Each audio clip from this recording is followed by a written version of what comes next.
ঘটেছে, পুরো social media তুমুল ঝড় চলতেছে। বাংলাদেশের গাজীপুরে একটা হুজুর ফতুয়া দিয়ে হিল্লে বিয়ে পড়াইছে, হিল্লে বিয়ে। যেরকম কি বিয়ে বলতেছে, হিল্লে বিয়ে পড়াতে হবে, যেহেতু 3 তালাক। এখন বিয়ে আর একটা ছেলের সঙ্গে পড়াইয়া 1-2 ঘন্টার জন্য তার সঙ্গে প্রেম ভালোবাসা মহব্বত করে মিলামেশা করে আবার তালাক দিয়ে ছেড়ে দিলে আগের স্বামীর কাছে যেতে পারবে।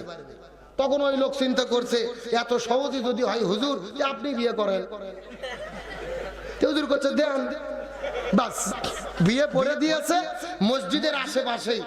স্ত্রী যেহেতু হয়ে গেছে, একটা হক আছে না নাই, মিলামেশা প্রেম ভালোবাসা মহব্বত, 2 ঘন্টা পরে তালাক দিতে। এই ঘটনা পুরো এলাকা তোলপাড় চলতেছে। আর মিডিয়ার লোকজন তো এসব খবরের জন্যই বসে থাকে। কথা কর না কে? এই গত 16 বছর হাসিনা আলেমদের মেরেছে, ধরেছে, গুম করেছে, কোনো খবর নাই। মিডিয়ার খবর পরিমনির কয়টা স্বামী, মাহিয়া মাহি কোথায় গেল? কথা কর না কে? মিডিয়া কিন্তু এইগুলো খবর নিয়ে বসে থাকে। ওই যে হুজুর বিয়ে করে ছেড়ে দিল, এটা নিয়ে তোলপাড়। একটা কথা পরিষ্কার করে বলি, অপরাধ যদি কোনো সাধারণ মানুষ করে তার জন্য অপরাধ, আর হুজুর যদি করে এটা তো অপরাধ অবশ্যই, হুজুরের জন্য আরো ডবল অপরাধ। কারণ এই যে কালো কোটের মধ্যে যদি ময়লা ভরে দেখা যাবে কম, আর আমার সাদা জুব্বত ময়লা ভরলে দেখা যাবে বেশি। কথা কোন ঠিক কিনা? আমি একটা কথা পরিষ্কার করে বলি, কোন স্বামী যদি স্ত্রীকে তালাক দিয়ে দেয়, 1 তালাক দেবেন বউকে ফিরাইয়া নিতে পারবেন, 2 তালাক দেবেন বউকে ফিরাইয়া নিতে পারবেন, 3 তালাক দেবেন বাতিল হয়ে গেল। সহজে এই বউকে নেওয়ার কোনো হিল্লে বিয়ের মাধ্যমে কোনো সিস্টেম শরীয়তে নাই। এগুলো বাংলাদেশের কিছু তেল তেলা সুবিধাবাদী হুজুরদের ফতুয়া। তারা ফতুয়া মেরে কিছু টাকা কামায় আর সুযোগ পেলে বিয়ে করে। কথা কর না কে? ভালো করে বুঝবেন শরীয়তের ফয়সালা। আপনি চুক্তিবদ্ধ ভাবে যেই বিয়ে দিচ্ছেন, যেই বিয়েকে আমরা হিল্লে বিয়ে বলতেছি, এই হিল্লে বিয়ে শরীয়ত সমর্থন করে। ভালো করে বুঝেন, একটা মেয়েকে যদি কেউ 3 তালাক দেয়, ওই মেয়ে বাতিল হয়ে গেছে, হয়ে যাওয়ার পরে ওই মেয়ের অন্য কোন জায়গায় যদি আবারও নিয়ম মাফিক বিয়ে হয়, চুক্তি থাকা যাবে না। ভালো করে বুঝবেন, অন্য কোন জায়গায় আবারও বিয়ে হলো, ওখানে বিয়ে হওয়ার পরে হয় ওই স্বামী মারা গেল, অথবা ওখানেও কোনো কারণে ডিভোর্স হয়েছে, সারারা হয়েছে, তখন আগের স্বামী যদি মনে করে ওই বউটা তো ওখানেও ভাত হলো না, আমারও অবস্থা খারাপ, আবার একটু মিলেমিশে থাকি, এই মুহূর্তে যদি নিতে চাই তাহলে নেওয়া যাবে। কিন্তু আপনি 2 ঘন্টার ভিত্তিতে টাকা 5,000 একজনের হাতত ঢুকে দিয়ে আবার চুক্তি করে, ভাই বিয়ে কিন্তু তোমার সাথে দেবো কিন্তু থাকতে দেবো না। কি বাটপারের বাটপার রে! এইরকম চুক্তি করে কাউকে 2 মণ চাউল দিয়ে টাকা দিয়ে ভোগ এখনই সমাজের মধ্যে বিয়ে করে আবার তালাক দিয়ে আবার ওই বিয়েকে নিচ্ছে। এটা শরীয়ত সমর্থন করে না। এগুলো হলো হাসি ঠাট্টা তামাশা করা। আর শরীয়তের বিষয় নিয়ে যারা হাসি ঠাট্টা তামাশা করে, আমি হুজুর বুঝি না, খেজুর বুঝি না, এদের গ্রেফতার করে শাস্তির আওতায় আনতে হবে। আপনারা ইসলামকে এত নিচে নামায় ফেললেন। একজনের বউ আর একজন চুক্তিতে বিয়ে করে আবার ছেড়ে দিচ্ছে, আপনি আবার বিয়ে করে নিচ্ছেন। ইসলাম এতই সোজা? এই ফতোয়া কোথায় পেয়েছেন? কে আপনাদেরকে দলিল দিল? এই সমস্ত কাজ করার মাধ্যমে অন্যান্য বিধর্মী ইহুদি, খ্রিস্টান, বৌদ্ধ, হিন্দুরা আমাদের ধর্মের মাসলা নিয়ে ফতোয়া নিয়ে হাসি ঠাট্টা তামাশা করে। যেখানে এটা কোন ধর্ম রে? বউ ছেড়ে দিয়ে আবার সবার মধ্যে বিয়ে পড়ে 2 ঘন্টার জন্য চুক্তি বিয়ে। এটাকে হাটের গরু বেচার দালালি পাইছেন? যে গরু একটা কিনে 2000 টাকা লাভ হলে ছেড়ে দিলাম। দয়া করে ইসলামী শরীয়তের ফয়সালাগুলোকে এত ভাবে কমজোর করে ইসলামকে হাসি ঠাট্টা তামাশার পাত্র বানাবেন না। আপনাদেরকে কে অধিকার দিল? আমি মনে করি যে হুজুর এই কাজ করেছে, যারা যারা জড়িত, এদের শাস্তির আওতায় আনা দরকার। আর আপনাদের গ্রাম মহল্লায় এগুলো ঘটনা যদি ঘটে, গ্রামের মুরব্বীরা এগুলো আপনারা প্রতিহত করে বন্ধ করবেন। গ্রামের কিছু কিছু মুরব্বী আছে, ওরা আবার টাকা 10,000 চুক্তি করে নিয়ে কই কাউরে বলো না, গোপনে কাজ ছেড়ে দেবো নেই। এরকম কিছু মুরব্বী নাই? ওই হুজুরের 2,000 দিয়ে ওরা গ্রামের মাতবর 10,000 খাইয়া হালাল করে ছেড়ে দিচ্ছে। মনে হচ্ছে মামুর বাড়ি খিচুড়ি, নিজে 2 প্লেট খেলে 2 প্লেট ছেড়ে দিল। অত সোজা নয়। শরীয়ত বোঝেন না, ইসলাম বোঝেন না, চুপচাপ বসে থাকেন। শরীয়তের বিষয় নিয়ে মাথা ঘামাতে গিয়ে দয়া করে জাহান্নামীর ভাগীদার হবেন না। আমার কথা কি ক্লিয়ার? 3 তালাক যদি হয়, শোনেন, এই যে বিদেশে যত চলে যায় অধিকাংশ স্বামী আমাদের ফোন দিয়ে বলে, হুজুর রাগ করে বউ তালাক দিছি, হুজুর নিয়ে আমার বুদ্ধি কি? কি করে এ যেরকম কি করে? আচ্ছা আপনাদের একটা প্রশ্ন করি, আপনারা পাবনা কি কোনোদিন দেখেছেন কোন স্বামী ভোগ ভালোবাসে 1 কেজি মালটা, 1 কেজি আপেল, 1 কেজি কমলা ভোগ নিয়ে দেয়, বলতেছে সোনা ময়না কোল দিয়ে তুমি খাও, কিছুক্ষণ পরে তোমাকে তালাক দেব, এরকম বলে? কে রে গাদা, তালাক তো রাগের মাথায় হয়, এ কথা কর না কে? প্রেম ভালোবাসা মহব্বত থাকলে কি তালাক হয়? রাগ করে কেউ গুলি করলে গুলি লাগে, যেরকম মানুষ মরে গেলে জীবন আসে না, রাগ করে 3 তালাক দিলে ওই বউ আর নেওয়া যায় না ময়না?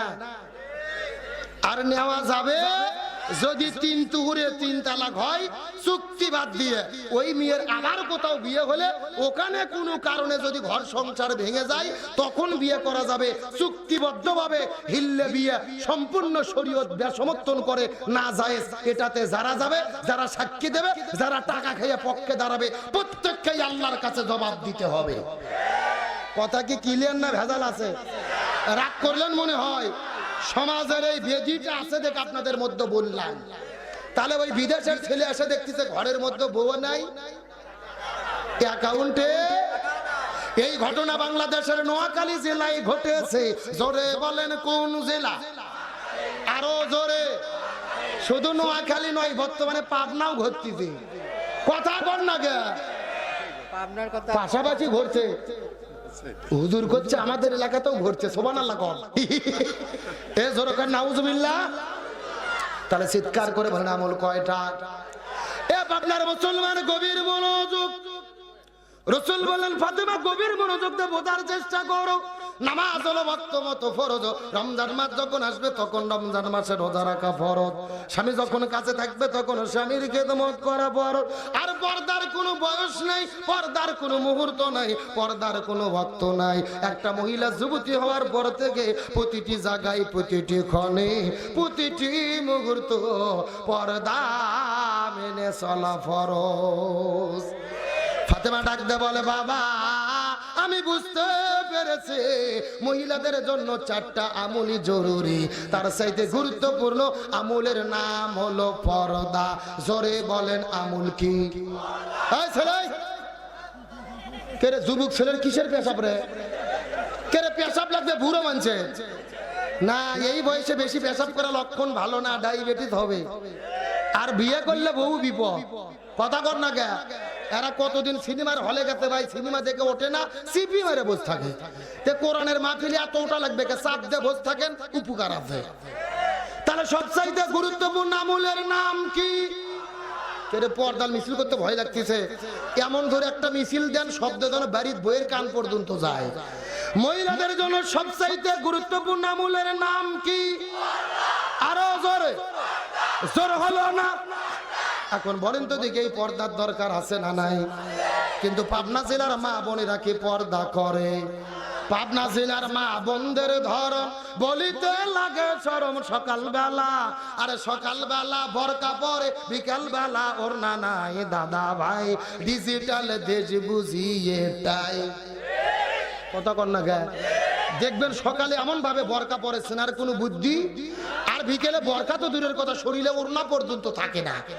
আর ওড়না যদি আমার দিকে তাকান এরকম শুধু পেঁচাই পেঁচাই, একেবারে পেঁচে পেঁচে দড়ির মতো চেকন করে করে করে করে গলার মধ্যে দিয়ে পেছন দিক দিয়ে ফেলে দেয়। আছে না নাই? আচ্ছা বলেন তো পেছনে ঢাকার কি কিছু আছে? এগুলো এগুলো পর্দা না বাটপারি? আরে নারীগুলো ঘরের সবার স্বামীর সেবা করে, এখন উল্টো দেখি নারীরা সব স্বামী কি ধরে আমারে। ঠিক? কারা কারা বইয়ের হাতে মার খাচ্ছেন হাত উঠান তো দেখি। ওই যে একজন পেছনে রে,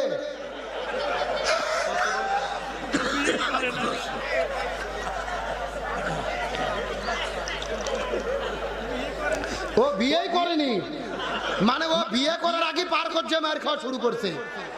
আমার ভাইরা শোনেন, আসার জন্য বলি নাই, একজন আর দুইজন না, অধিকাংশ স্বামী দিনে কিংবা রাতে বইয়ের কাছে মায়ের খাইয়ে বসে আছে, কিন্তু লজ্জাতে বলে না। কিন্তু আমাদের দেশে যেরকম স্বামীকে মারা বউ আছে, একই রকম বউকে মারা স্বামী আছে না নাই?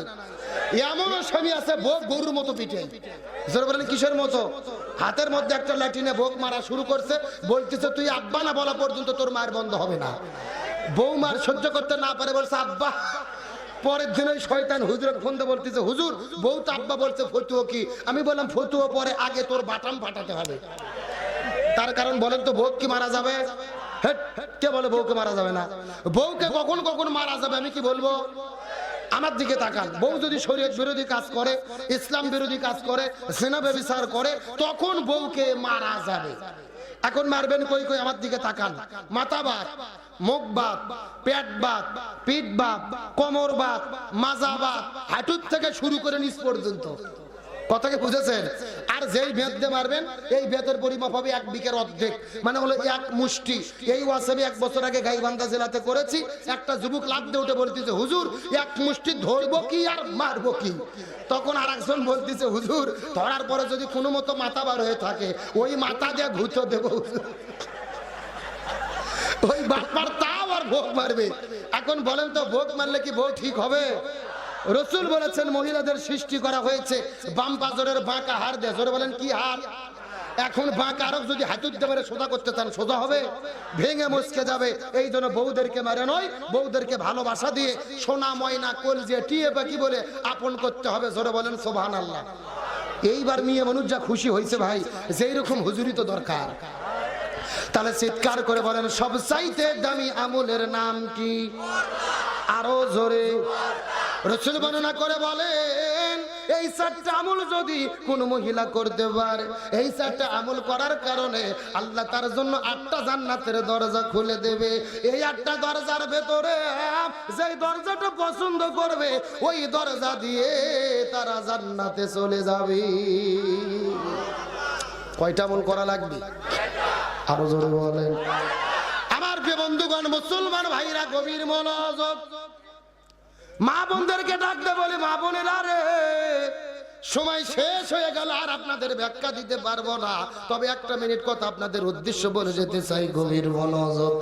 একটা মেয়ে যদি পর্দার বিধান মেনে না চলে, তার কবরের ভেতরে আল্লাহ তাআলা কেমন শাস্তি দেবে, 1 মিনিটের মধ্যে একটা বাস্তব সত্য ঘটনা সুন্দর করে বোঝার চেষ্টা করবেন। ওই পাকিস্তান দেশের করাচি শহরের ভেতরে একটা সুন্দরী মেয়ে বিদায় না চলে গেছে। আল্লামা তারেক জামিল রহমাতুল্লাহ আলাইহি তার কিতাবের মধ্যে বর্ণনা করে বলে, ওই সুন্দরী মেয়েটা বিদায় নেবার পরে যখন কবর করা শুরু করা হলো, কবর করতে করতে ওই কবর করা যখন শেষ হয়ে যাবে, তখন তারা লক্ষ্য করে দেখতে পারে ওই কবরের ভেতরে 1 নয় 2 নয় 99টা বিষাক্ত সাপ এসে হাজির হয়ে গেছে। কয়টা সাপের কথা বললাম? আপনার মুসলমান গভীর মনোযোগ, কোন দিকে নজর নাই। কবরের মধ্যে 99টা সাপ এসেছে। এলাকার মানুষের বড় পেরেশানির মধ্যে বলল, জীবনে কতদিন কবর খনন করেছি রে, এইরকম তো কোনো কবরের মধ্যে কোনোদিন সাপ দেখতে পারি নাই। প্রথম কবর বাদ দেওয়ার পরে 2 নম্বর কবর করা শুরু করলে, ওই 2 নম্বর কবর করতে করতে 2 নম্বর কবর করাটা যখন শেষ হয়ে যাবে, তখন লক্ষ্য করে দেখতে পারে ওই 2 নম্বর কবরের ভেতরেও 99টা সাপ চলে এসেছে। আবার 3 নম্বর কবর তারা খনন করলেন। একে একে 2, 3 নম্বর কবর খনন করলো। ওই 3 নম্বর কবরের মধ্যে 99টা সাপ যখন দেখতে পারলো, পেপার পত্রিকার মধ্যে খবর চলে গেল, ফেসবুক ইন্টারনেটের ভেতরে চতুর্দিক থেকে লক্ষ লক্ষ মানুষেরা পাকিস্তানের করাচি শহরের ভেতরে ভিড় জমানো শুরু করে দিলেন। ওই জায়গার মধ্যে যাওয়ার পরে পাকিস্তান দেশের বড় বড় মুফতি মুহাদ্দিস ফকিহদেরকে ডাকা হলো, এ আলেমেরা তোমরা বলো তো দেখি, এই কবরের ভেতরে 3টা কবর খনন করা হলো, 3টা কবরের মধ্যে 99টা সাপ কেন চলে আসলো বলো তো দেখি। সমস্ত আলেম ওলামার মিলে ফতোয়া দিয়ে দিল, এই পৃথিবীর মানুষেরা ভালোভাবে জেনে নাও, একে একে 3টা কবর খনন করলে 3টা কবরের ভেতরে 99টা সাপ এসেছে। এই ঘটনার দ্বারা বোঝা গেল 3টা কবর কেন, 300 কবর কেন, 3000 কবর কেন। তোমরা যদি 3 লক্ষ কবর খনন করো কোনো লাভ হবে না রে। ওই মেয়েটি দুনিয়ার মধ্যে যেই পাপ করেছে, অন্যায় করেছে, যেই অপকর্ম করেছে, এই অপকর্মের ফলটা কবরে তাকে ভোগ করতে হবে। ওই মেয়েটি দুনিয়ায় কি এমন অন্যায় করলেন, কি এমন অপরাধ করলেন, কি এমন পাপ করলেন, যেই পাপের কারণে কবরের মধ্যে 99টা সাপ আসলো, জানার দরকার আছে না নাই? আপনার মুসলমান গভীর মনোযোগ অবশ্যই বলবো। তবে এখন আমি আপনাদেরকে নিয়ে আলোচনায় ফিরতে চাই। আপনাদের যেই আলোচনাটা শুরু করেছিলাম, নবীজির চাচা হানজালা বিদায় নিয়ে চলে গেছে, ফরজ গোসল বাকি মনে আছে না নাই? আপনার মুসলমান গভীর মনোযোগ, যেই বিষয়টা বোঝানোর জন্য 2 ঘন্টা ধরে আপনাদের মধ্যে আলোচনা করতেছি, কথাটা সুন্দর করে বোঝার চেষ্টা করবেন। ওই মেয়েটি কান্না করতে করতে বলে, হুজুর আমার স্বামীর ফরজ গোসল বাকি, আপনি একটু গোসলের ব্যবস্থা করে দেন। আমার নবীজি কান্না করতে করতে করতে করতে সাহাবীদেরকে বলে, এ সাহাবীরা তোমরা খুঁজে বের করো তো দেখি আমার চাচা হানজালার লাশটা কোথায় আছে। কিন্তু দুর্ভাগ্যজনক ব্যাপার হলো পুরো মদিনার ভেতরে 1 নয় 2 নয় 3 বার ধরে তন্ন বিতন্ন করে খুঁজেছে, কিন্তু হানজালার লাশটা খুঁজে পাওয়া যায়। আরো জোরে বলেন, খুঁজে পাওয়া যায়। আমার নবীজি বলে টেনশনের মধ্যে পড়ে গেলেন। আমার চাচা বছর করে ফরজ গোসল বাদ দিয়ে জিয়াদের ময়দানে ছুটে চলে এসেছিল। আল্লাহ মনে হয় রাগ করেছে, এই জন্য হানজালার লাশটা খুঁজে পাওয়া যাচ্ছে না। নবীজি সাহাবীদেরকে বললেন, উহুদ পাহাড়ের চতুর্দিকে খোঁজো, খেজুর বাগানের মধ্যে খোঁজাখুঁজি করো। চতুর্দিকে কয়েকবার ধরে খোঁজাখুঁজি করা হলো রে, তারপরে হানজালার লাশটা খুঁজে পাওয়া যায়। আমার নবীজি টেনশন করতে করতে কান্নার মধ্যে পড়ে গেলেন। নবীজি কান্না করতে করতে সিজদায় পড়েছে। আল্লাহ আপনি হানজালার লাশটার একটু ব্যবস্থা করে দেন, খোঁজ করে দেন। নবীজি কান্না করতে করতে যখন সিজদায় চলে গেল, নবীজি আকাশের দিকে লক্ষ্য করে দেখে ঝিরঝির ঝিরঝির ঝিরঝির করে বৃষ্টি পড়ে। নবীজির টেনশনটা আরো বেড়ে গেল, আকাশের মধ্যে মেঘ নাই, কোথায় থেকে বৃষ্টি পড়ে। নবী আবার সিজদায় পড়ে গিয়ে কান্না শুরু করলেন। কিছুক্ষণ পরে আল্লাহর পক্ষ থেকে জিবরাইল আসার পরে বলে, ইয়া রাসূলুল্লাহ আপনি টেনশন করবেন না, হলঢিল হবেন না, আপনার চাচা হানজালার জন্য কষ্ট পাইবেন না। আপনার চাচা হানজালা বাসর ঘরের মধ্য থেকে ফরজ গোসল বাদ দিয়ে জিহাদের ময়দানে ছুটে চলে এসেছিল। জিহাদ করতে করতে 3 ওয়াক্ত ফরজ নামাজ কাজা করেছে। একদিকে চলে গেছে তার ফরজ গোসল বাকি, আর একদিকে 3 ওয়াক্ত ফরজ নামাজ বাকি।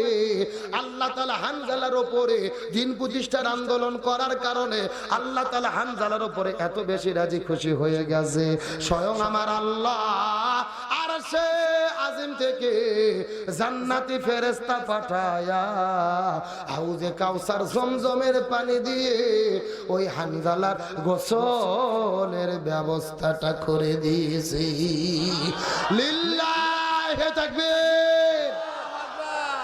আপনার মুসলমান গভীর মনোযোগ, সাহাবী হানজালার ফরজ গোসল বাকি, 3 ওয়াক্ত ফরজ নামাজ বাকি। ছেলেবেলা এরা কিসের গল্প করে এখানে?